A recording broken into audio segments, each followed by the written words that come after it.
시작이 있으면 끝이 있다라는 표현이 있는데, 오늘 읽은 사도행전의 결론을 보면 오히려 끝은 또 다른 시작이다라고 표현하는 것이 더 적합해 보입니다. 하나님의 인도하심 가운데 로마로 들어갔던 사도 바울은 가장 먼저 그 로마에 있었던 유대 공동체의 지도자들과 만남을 갖습니다.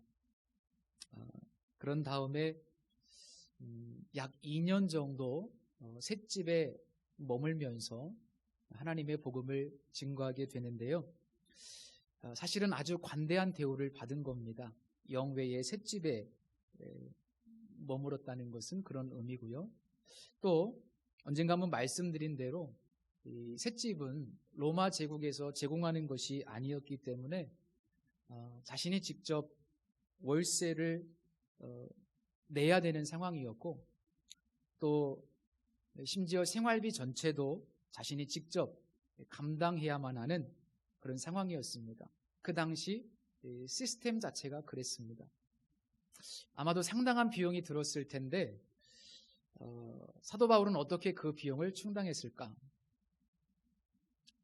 어떤 학자는 사도 바울이 로마에서도 비록 같은 연금 상태에 있지만 그 텐트를 만들 수 있는 재주가 있었기 때문에 거기서도 역시 텐트 만드는 일을 계속했을 것이라고 주장하기도 하는데 일리가 있다고 생각합니다. 그런데 저는 로마에 있었던 성도들과 또 지역에 있었던 수많은 교회의 성도들이 이 사도 바울의 필요한 그 물질을 상당 부분 충당해 주었을 것이라고 생각이 됩니다. 이 즈음에 쓴 그 빌립보서에 보면, 특별히 빌립보서 4장에 보면, 그러나 너희가 내 괴로움에 함께 참여하였으니 잘하였도다. 내게는 모든 것이 있고 또 풍부한지라. 에바브로디도 편에 너희가 준 것을 받음으로 내가 풍족하니 이는 받으실 만한 향기로운 제물이요 하나님을 기쁘시게 한 것이라. 나의 하나님이 그리스도 예수 안에서 영광 가운데 그 풍성한 대로 너희 모든 쓸 것을 채우시리라 라고 기록하고 있습니다. 사도 바울의 그 어려운 형편을 알고 열심히 물질적으로 섬겼던 교회 중에 하나가 빌립보 교회인데, 말씀해 보니까 너희가 내 괴로움에 참여하였다라는 표현이 있습니다. 괴로움에 참여하였다. 여기서 참여라고 하는 단어가 우리 교회가 강조하는 코이노니아라는 단어입니다. 사도 바울의 그 어려운 형편을 알고 물질적으로 섬겼던 그 빌립보 교인들의 섬김이 바로 코이노니아라는 겁니다. 성도의 교제, 사귐이라는 겁니다. 그리고 그 선교비는 하나님께 드리는 향기로운 제물이라고 표현하기도 합니다. 사도 바울 혼자 외롭게 그 사역을 감당했던 것이 아니라 뒤에는 항상 수많은 보이지 않는 조연들이 있었고 또 돕는 성도들이 함께하고 있었다는 것을 우리는 발견할 수 있습니다. 우리 교회도 이 코이노니아로 어떤 문제가 있을 때 함께 풀어가고 또 성도들이 함께 동참하는 교회가 되었으면 좋겠습니다. 교회가 어떤 일을 할 때 나 몰라라 하지 마시고 작은 일이라도 그곳에 힘을 싣고 함께 동참하는 것, 그것이 바로 성도의 교제요 코이노니아입니다. 또 우리 성도님들의 눈과 귀에 어려운 이웃들, 또 힘들게 복음을 전하시는 분들, 혹은 선교사님들의 괴로움이 보이고 들리신다면 애써 외면하지 마시고 그 괴로움에 어떤 형태로든지 참여하실 수 있기를, 코이노니아 하실 수 있기를 주님의 이름으로 부탁을 드립니다. 그것이 하나님께서 기뻐 받으시는 향기로운 제물이 되기도 한답니다. 자, 같은 연금 상태로 있었기 때문에 밖으로 자유롭게 활동할 수는 없었겠죠. 그러나 오늘 말씀해 보니까 감사하게도 수많은 사람들이 사도 바울을 찾아왔답니다. 그리고 사도 바울은 그 한 사람 한 사람을 소중히 여기고 또 영접하고 그들에게 하나님 나라의 복음에 대해서 계속해서 전했습니다. 그런데 오늘 본문을 자세히 보면 이 30절에서 볼 수 있는 사도 바울의 상황과 31절에서 묘사하고 있는 사도 바울의 모습은 약간 대조를 이루고 있다는 것을 발견할 수 있습니다. 자, 30절에서 볼 수 있는 사도 바울의 현실은 미결수의 신분이에요. 가택연금 상황입니다. 그리고 쇠사슬로 한쪽 팔이 간수와 함께 묶여있는, 어찌 보면 굉장히 좀 답답한 상황입니다. 그런데 반대로 31절을 보시면 그럼에도 불구하고 복음이 많은 사람들에게 로마 전역에 전해지고 흘러가는 모습을 보여주고 있습니다. 특히 이 표현을 한번 보십시오. 담대하게 거침없이 라는 표현입니다. 자, 30절에 그 답답하게 묶여있는 상황과 31절에 아주 담대하게 거침없이 사도 바울을 통해서 복음이 증거되고 있는 이런 상황들, 이 두 구절의 상황을 보면 대조를 이루고 있죠.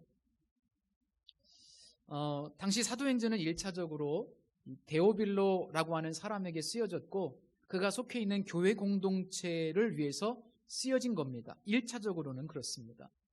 그런데 아마도 이 말씀을 통해서 우리가 짐작할 수 있는 그들이 처한 상황은 무엇인가 하면 어떤 위협이라든지 아니면 핍박이라든지 이런 어떤 그 고통스러운 외부 상황으로 인해서 복음을 전하는 일에 상당히 어려움을 겪었던 것으로 보입니다.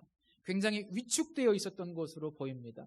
우리가 사실 잘 알고 있지 않습니까? 초대교회는 사실 로마 황제가 지배하는 시대였기 때문에 이 복음이라고 하는 것이 굉장히 정치적이었습니다. 주인을 바꿔야 되는 일이기 때문에 혁명적이었습니다. 그래서 굉장히 큰 어떤 핍박이 있었고 어려움이 있었던 것이 사실이죠. 그것이 이 본문을 통해서 보이는 우리가 추측할 수 있는 이 수신자들의 상황이라는 겁니다. 자, 본문에서 묘사하고 있는 사도 바울의 이 답답한 현실, 한 사람이 당하는 답답한 현실이지만 그러나 이것을 조금 확대해 보면 당시 로마 제국 안에 있었던 교회들이 처한 답답한 현실을 묘사하고 있다는 겁니다. 그런데 누가는 그런 어떤 답답하고 어려운 상황에서도 하나님의 주권을 믿고 또 복음은 결코 매이지 않는다는 믿음 가지고 자신에게 주어진 상황에서 최선을 다하는 사도 바울의 모습을 통해서 여전히 복음이 전해질 수 있다. 그럼에도 불구하고 복음은 전해질 수 있다. 이 이야기를 하고 싶은 거죠. 지난 시간에 우리 이 빌립보서 1장의 말씀을 살펴봤지만 이렇게 사도 바울이 매여 있는 상황에도 불구하고 하나님의 복음이 증거되고 있다는 것을 사도 바울이 편지를 쓰고 있지 않습니까? 그래서 사도 바울은 나는 기뻐하고 기뻐한다라고 고백하지 않습니까?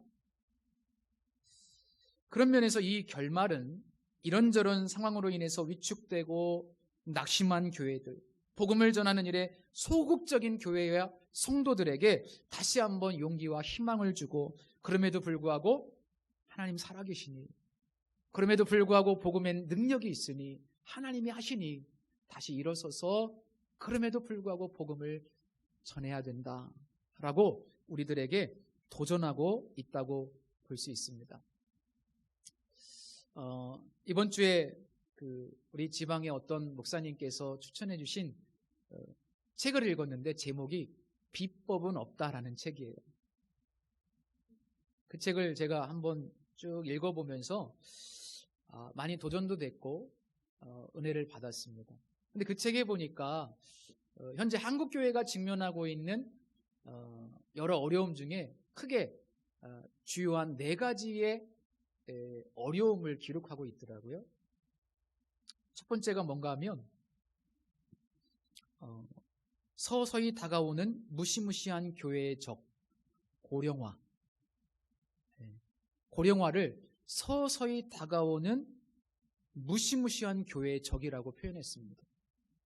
우리 교회만 봐도 굉장히 연세 드신 분들이 많아요. 그런데 이게 우리 교회만의 상황이 아닙니다. 한국교회 전반적으로 평균 연령이 60대 정도 됩니다. 굉장히 심각하죠. 그런 면에서 우리 학생들이 교회에 오는 것이 얼마나 감사한 일인지 몰라요. 평균 연령을 확 낮추고 있습니다. 은혜입니다. 은혜. 자, 우리 한국교회가 고령화되어 가고 있다는 것은 단적으로 어떤 이야기냐면 신앙의 세대 계승에 실패했다는 거예요. 우리 어르신들은 예수님 잘 믿었는데 자식들 예수 믿게 하는 일에는 우리가 실패했다는 것이 아니고 전반적으로 실패했다는 이야기입니다. 조금 안타깝죠. 두 번째, 저출산의 문제입니다. 이거를 저자는 교회를 덮치는 쓰나미라고 표현했어요. 저출산 문제. 지금 아기 안 낳습니다. 예수 믿는 사람들은 아기를 좀 많이 낳아야 될 것 같아요. 그래서 저는 우리 교회에서 아기를 낳으면 생활비를 좀 기저귀 값이라도 교회에서 지원하면 좋겠다. 그거 요즘 교회가 해야 될 일이라고 저는 생각합니다. 빨리 아기들 좀 낳으십시오. 네. 아직 우리 청년들에게 희망이 있습니다. 이게 교회를 덮치는 쓰나미래요. 지금 한국 사회가 굉장히 심각합니다. 세 번째로 양극화의 문제입니다. 양극화의 문제. 이게 뭐냐면 많은 사람들이 대형교회로 점점 이동하고 있다는 거예요. 왜? 대형교회가 제공해 주는 것들이 훨씬 더 많으니까. 저자는 이것을 작은 교회에 퍼부어지는 융단 폭격이라고 표현을 했더라고요. 작은 교회, 특별히 작은 교회에 퍼부어지는 융단 폭격. 우리 주변에도요, 코로나 끝나고 없어지는 교회들이 몇 군데가 있습니다. 그 성도들이 작은 교회로 갔을까요? 저는 그렇지 않다고 생각합니다. 대부분 대형 교회로 갔을 겁니다. 그게 현실입니다. 현실. 네 번째로 세속화. 저자는 이것을 교회를 파괴하는 보이지 않는 암세포라고 했어요. 세속화. 뭐 제가 굳이 더 부연 설명을 하지 않더라도 우리 성도님들 다 잘 아시는 내용들입니다. 너무나 심각한 타격을 주고 있어요. 뭐 한 3년 동안 있었던 코로나19 바이러스로 인해서 이미 한국 교회가 어떻게 보면 초토화됐어요. 공신력을 많이 잃었습니다. 그리고 많은 믿음 없는 사람들이 교회 안 다녀도 불편함이 없네? 하나님이 벌 안 주시는데? 많은 사람들이 교회를 떠났어요. 교회를 다니나 안 다니나 똑같다는 거예요. 굉장히 충격적인 일입니다. 그런데 어쩌면 그 코로나 바이러스는요, 예고편에 불과하다는 생각이 들어요. 우리가 이런 인식을 가지고 정말 기도 많이 해야 되고 다음 세대를 위해서 우리가 희생하고 헌신해야 돼요. 우리 교회가 그걸 해야 됩니다. 앞으로 그렇게 되지 않으면 10년 지나면요, 농어촌 교회뿐만 아니라 한국교회 대다수는 다 할머니, 할아버지들만 남게 돼요. 그런데 제가 이 책을 읽으면서 가만히 생각하는 건 뭐냐면 이런 외부적인 어떤 어려움들이 많이 있는 건 사실입니다. 그런데 가장 큰 문제는 사실은 내부적인 거라는 생각이 들었어요. 교회 부흥은 이제는 끝났다, 어렵다라고 하는 부정적인 생각. 그리고 목회자들에게 있는, 저도 목회자이지만 목회자들에게 있는 생각 중에 가장 위험한 생각이 뭐냐면 이제는 해도 안 된다. 굉장한 패배의식에 쌓여 있습니다. 열심히 노력했는데 실제로 어려워요. 현실은 객관적으로 그래요. 근데 이게 이제 패배의식으로 작동하게 되면 목회자가 부정적이 돼버리고 무너지게 되면 사실은 교회는 살 수 없습니다. 그래서 저는 우리가 현실을 무시하고 뭐 대책 없이 낙관적인 긍정적인 사고만을 갖자라고 이야기하는 것은 그건 잘못된 것이지만, 그러나 우리가 성경을 보면 적어도 우리 시대보다 훨씬 더 어려웠던 이 로마 제국 시대에도 그 어려운 상황에서도 여전히 복음이 전파되고 있다면, 우리가 세상을 보면 답답하지만 적어도 성경을 통해서 이 시대에도 복음이 증거되고 있다면 근본적으로 오늘 이 시대에도 복음은 증거될 수 있다는 믿음, 그거를 우리는 포기하지 말아야 된다. 왜냐하면 하나님 역시 살아계시고 복음의 능력이 있으니까.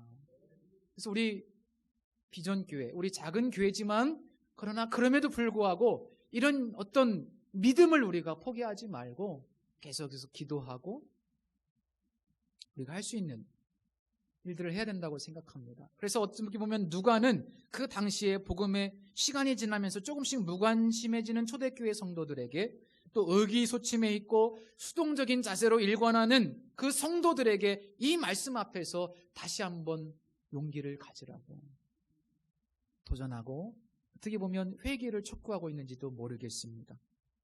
여러분, 그럼에도 불구하고 증인이 되라는 부르심 앞에 다시 나 자신을 세울 수 있기를 바랍니다. 그렇다고 우리가 뭐 거창한 것을 할 수는 없잖아요. 힘도 없고 지금 연약하죠. 그 비법은 없다라는 책에 보니까 결국 정도를 가라는 거예요. 정도. 가장 중요한 것은 교회가 교회되는 거예요. 가장 중요한 것은 교회에서 하나님의 말씀이 바르게 선포되는 것이고, 그리고 우리 성도들이 삶을 회복하는 거예요. 믿는 자들의 삶이 회복돼야 교회가 교회될 수 있고 세상에서 성도들의 모습을 보면서 사람들은 다르다는 인식을 갖게 되거든요. 정도를 걸어라는 겁니다. 그리고 더불어 오늘 읽은 이 하나님의 말씀을 통해서 보건대 우리 삶이 오늘 사도 바울이 전했던 핵심 메시지는 하나님 나라거든요. 결국엔 우리 성도들의 삶의 지향점이 하나님 나라가 돼야 돼요. 우리 성도들의 대다수의 삶이 자꾸 이 땅에 머무르는 경우가 많아요. 이 땅에서 조금 더 잘 되는 것, 잘 먹고 잘 사는 것, 많이 누리는 것, 이거 아닙니다. 우리 성도들의 삶이 하나님의 나라를 지향하고 그것이 우리의 목적이 되어서 우리가 달려간다면 적어도 그 삶을 통해서 하나님의 복음이 증거될 수 있다. 그런 이야기를 말씀드리고 싶어요. 최근에 제가 그 강남중앙침례교회 최병락 목사님이라는 분이 쓴 바람을 잡는 그대에게라는 책에 보니까요, 그 교회 한 권사님에 대한 이야기가 실려 있더라고요. 예를 들면 이런 모습이 하나님 나라를 위해서 살아가는 모습이라는 생각이 들었습니다. 짧은 내용인데 아주 감동이 되었어요. 그 권사님의 집에 신방을 갔더니 장식장에 비싼 찻잔들이 있고 장식품들이 가득하다는 거예요. 영국 그리고 유럽 각지에서 구입한 아주 신기한 것들인데 그런 접시 하나에 수십만 원, 수백만 원씩 하거든요. 그 권사님이 목사님께 이렇게 이야기를 하더래요. 목사님, 이것들 제가 마지막 선교할 때 쓰려고 아껴둔 총알들입니다. 요거 팔아서 선교하려고. 물론 뭐 처음에 그런 목적으로 모았는지는 모르겠지만 아무튼 그분이 그런 마인드를 가지고 있다는 것. 굉장히 감동적이었어요. 이거 마지막 선교할 때 쓰려고 모아둔 총알들이에요. 저는 우리가 하나님 나라의 가치관을 가지고 살기만 한다면 이 세상이 끝이 아니고 우리가 종말론적인 신앙관을 가지고 역사가 완성되고 주님의 나라가 임한다고 믿으면 충분히 선교 가능하다고 믿습니다.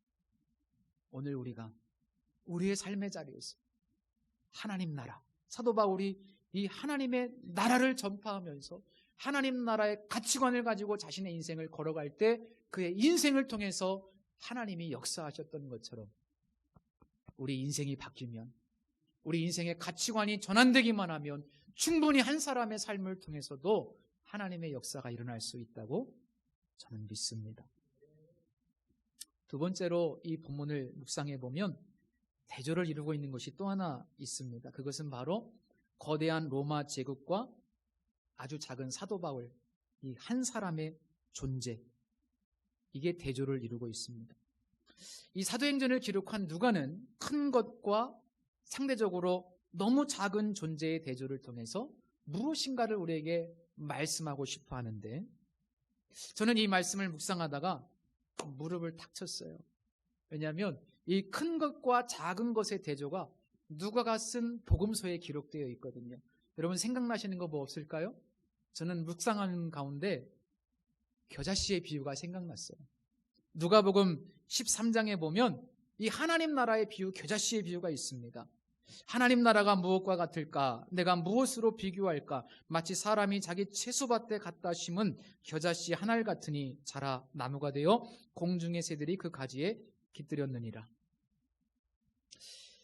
결국 모든 것이 하나님 나라로 귀결되고 정리가 되는데 이 거대한 로마 제국 한복판에 그것도 작은 셋집에 홀로 남겨진 연약한 사도 바울의 모습은 마치 무엇과 같을까요? 겨자씨 하나. 겨자씨 하나를 봤습니다. 겨자씨 혹시 보신 적 있으신가요? 겨자씨는요, 볼펜으로 점 하나 딱 찍으면 그 점 같습니다. 보이지도 않습니다. 엄청 작습니다. 사도 바울이 그렇습니다. 여러분, 이 로마 제국의 영토가 얼마나 큰지 아세요? 지중해 주변은 다 로마 제국이었어요. 그 엄청난 제국에 하나님이 사도 바울 한 사람 로마에 딱 심었어요. 수백 명, 수천 명 대형 교회를 거기에 심은 것이 아니고요. 사도 바울 한 사람. 겨자씨 같죠. 너무나 작아요.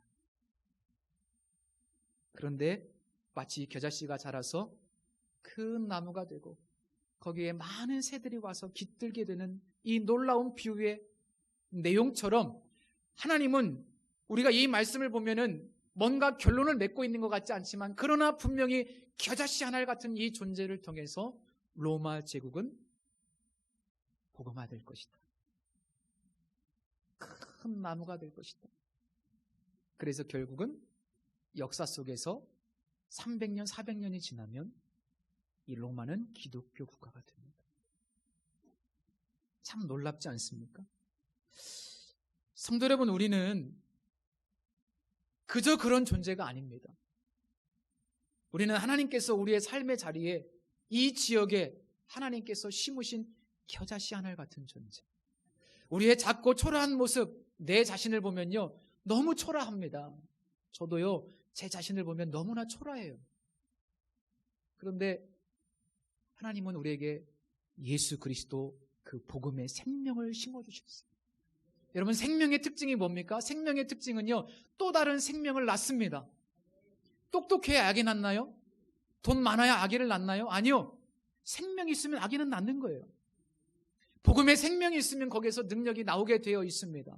그러므로 성도 여러분, 우리 하나님께서 우리를 생명을 주시고 우리가 사는 삶의 자리에 겨자씨 한 알로 심었다는 사실. 여러분, 너무나 작고 초라해 보이지만 그러나 주님이 함께 하시고 우리에게 복음의 생명이 있다면 생명은 생명을 낳게 되어 있어요. 그러므로 한번 살펴보십시오. 내게 예수의 생명이 진짜 충만한가? 내가 예수의 생명으로 살고 있는가? 예수의 심장이 내 안에 있는가? 그것이 문제지 환경이 문제가 아니에요. 현실이 문제가 아니에요. 이거는 본질이 아닙니다. 본질은 진짜 예수의 생명으로 내가 충만한 것. 그겁니다. 그러면 저는 충분히 우리를 통해서 하나님의 역사가 나타날 수 있다고 믿습니다. 이덕주 교수가 쓴 한국교회 처음 이야기라는 책에 보면 이런 내용이 있습니다. 한번 읽어드릴게요. 많이도 필요 없다. 한 알이면 된다. 단 한 알에 살아있는 씨알, 남을 위해 그 생명을 희생할 각오가 되어 있는 씨알이어야 한다. 한 알이 죽어 수백, 수천의 밀알이 된다. 예수님 한 분이 죽어 12제자가 살았고 12제자가 죽어 120 성도가 살았다. 복음의 역사에서는 하나가 죽어 여럿이 산다. 하나를 위해 여럿을 희생시키는 세상 질서와 다르다. 그래서 교회 역사에는 하나가 변하여 여럿이 된 하나의 밀알들이 많이 등장한다. 그런 밀알들로 인해 복음은 세상 구석구석으로 퍼져나가고 교회는 성장한다. 예수님께서 십자가의 죽으심으로 한 알의 밀알이 되셨어요. 그 역사는 지금도 계속되고 있습니다. 예수님의 제자들 다 순교를 당했지요. 한 알의 밀알 되었습니다. 사도 바울도 64년경에 로마에서 순교의 제물로 한 알의 밀알이 되어 죽습니다. 우리나라 기독교 역사만 봐도요, 수많은 선교사님들이 들어와서 순교를 했고요, 또 수많은 이들의 헌신과 희생이 있었어요. 우리 어르신들 세대에 다 그런 희생이 있었습니다, 교회에. 그래서 교회가 이만큼 부흥했고 한국교회가 세워지지 않았습니까? 이제는 우리 차례라는 거예요. 한국교회가 지금 역사적인 기로에 서 있어요.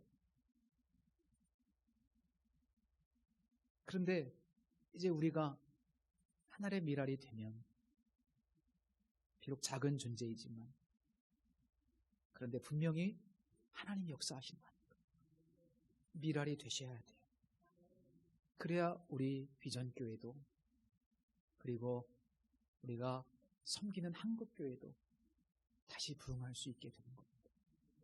마지막으로 사도행전 설교를 제가 마치면서 큰 도전이 되었던 것은 이 하나님 나라를 위해서 끊임없이 달려가는 이 사도 바울의 헌신적인 모습, 자기의 현실, 자기의 고단한 상황과 상관없이 끊임없이 하나님의 나라를 위해서 경주하는 이 사도 바울의 헌신의 모습이 저는 참 감동이 됐습니다. 이때 쓴 빌립보서 1장에 보면 이런 말씀이 있습니다. 나의 간절한 기대와 소망을 따라 아무 일에든지 부끄러워하지 아니하고 지금도 전과 같이 온전히 담대하여 살든지 죽든지 내 몸에서 그리스도가 존귀하게 되게 하려 하나니, 이는 내게 사는 것이 그리스도니 죽는 것도 유익합니다. 삶의 목적이 나를 통해서 주님만 드러나는 것, 이게 삶의 목적이라는 거예요. 이 주님을 향한 뜨거운 사랑을 마음에 품고 하나님 나라가 이 땅에 임하도록 달려가는 이 사도 바울을 통해서 누가는 이제 우리가 그 바통을 이어받아서 사도행전 29장, 30장, 31장을 계속해서 써 내려가야 한다고, 이 열린 결말을 통해서 우리의 참여를 독려하고 있습니다. 1080년대에 살았던 윌리엄 보든이라는 선교사 이야기 들어보신 적 있으실 겁니다. 윌리엄 보든. 조금 엄청난 일을 하지는 못했지만 참 훌륭한 인물입니다. 그는 억만장자로 태어났어요. 그 당시 대기업의 후계자로, 상속자로 태어났고 세계적인 명문대학에서 교육을 받았습니다. 청소년 시절에 윌리엄 보든이 부모님의 권유로 세계 각지를 여행하게 되는데, 아시아 지역, 중동 지역을 여행하다가 복음이 닿지 않는 곳으로 찾아가라라는 하나님의 부르심을 느낍니다. 부모님께 편지를 써요. 선교사가 되고 싶다고. 그리고 자신의 성경책에 문장 하나를 기록합니다. 그 문장은 남김없이, 이런 문장이었어요. 그런데 사실 인생이 자기 마음대로 안 되잖아요. 대기업의 후계자인데 부모님이 경영자 수업을 지금 하고 있는데 자기가 선교사 되고 싶다고 그렇게 될 수 있는 게 아니지 않습니까? 그래서 아버지의 바람 때문에 예일 대학에 들어갔대요.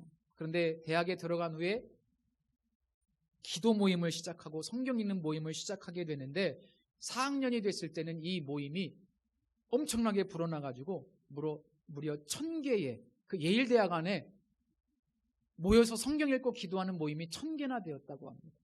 엄청난 일이죠. 그 즈음에 아버지께서 이제 안타깝게도 돌아가시게 되었는데 엄청난 재산을 물려받았어요. 그것 가지고 뭐 했느냐? 흥청망청 탕진한 것이 아니고 예일 호프 미션이라고 하는 선교단체를 만들어요.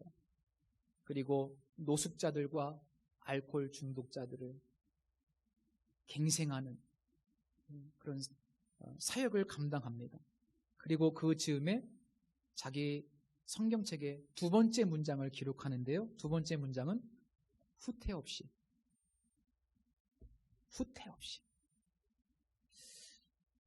그러다가 이제 아버지 돌아가셔서 세계 선교의 비전을 가지고 선교사가 되어야 되겠다. 그리고 나서 이제 선교를 떠나게 되는데, 안타깝게도 선교 준비를 하다가, 언어를 배우다가 저 이집트에서 척수막염에 걸려서 들어간 지 한 달 만에 숨을 거두게 돼요. 25세의 꽃다운 나이로. 세상 사람들은요, 그를 보면서 손가락질하죠. 비참한 인생, 어리석은 인생, 실패한 인생. 뭐 억만장자의 아들로 상속자로 태어나가지고 저렇게 비참하게 죽어가. 그런데 하나님이 보실 때는 그렇지 않았어요. 그는 예일대학에 다니면서 영적인 부흥을 경험했고 수많은 사람들에게 복음을 전했죠. 그리고 놀라운 것은 그의 죽음의 소식을 들었던 그 수많은 친구들, 수천 명의 젊은이들이 선교사가 되기로 결단합니다. 그는 비록 일찍 생을 마감했지만 그의 죽음을 통해서, 그 하늘의 미라를 통해서 놀라운 영적인 역사들이 일어나게 되죠. 그래서 그의 인생은 결코 헛되지 않았다는 거예요. 그가 죽고 난 다음에 그의 일기장에는 마지막 세 번째 문장이 기록된 것을 확인할 수 있었습니다. 세 번째 문장은 후회 없이. 후회 없이. 첫 번째는 남김없이. 두 번째는 후퇴 없이. 세 번째는 후회 없이. 우리가 우리의 심장에, 우리의 마음에 이 세 문장을 기록했으면 좋겠습니다. 아마 사도 바울이 그런 심정으로 살지 않았을까요? 남김없이, 후퇴 없이, 후회 없이. 이 문장을 가지고 우리가 달려간다면 하나님께서 우리의 삶을 통해서도 하나님의 나라를 이 땅에 이루어 가실 줄로 믿습니다. 기도하겠습니다. 우리를 위해서 십자가에 죽으시고 구원하신 주님, 열방의 구원을 위해서 하늘의 미랄이 되신 주님, 마귀가 공중 권세를 잡고 역사하는 세상에서 죽음의 권세를 꺾으시고 하나님의 통치를 이 땅에 이루어 가시는 주님, 교회를 세우시고 지금도 그 일을 계속하시는 주님, 우리 비전교회 또 우리 모든 성도님들이 그 하나님의 나라를 위해서 부름받았다는 것을 기억하며 남김없이, 후퇴 없이, 후회 없이 이 믿음의 경주를 달려갈 수 있는 용사들이 되게 하여 주옵소서. 우리 주님께서 성령의 권능으로 함께 하심을 믿습니다. 오늘날 교회도 역시 하나님께서 함께 하심을 믿습니다.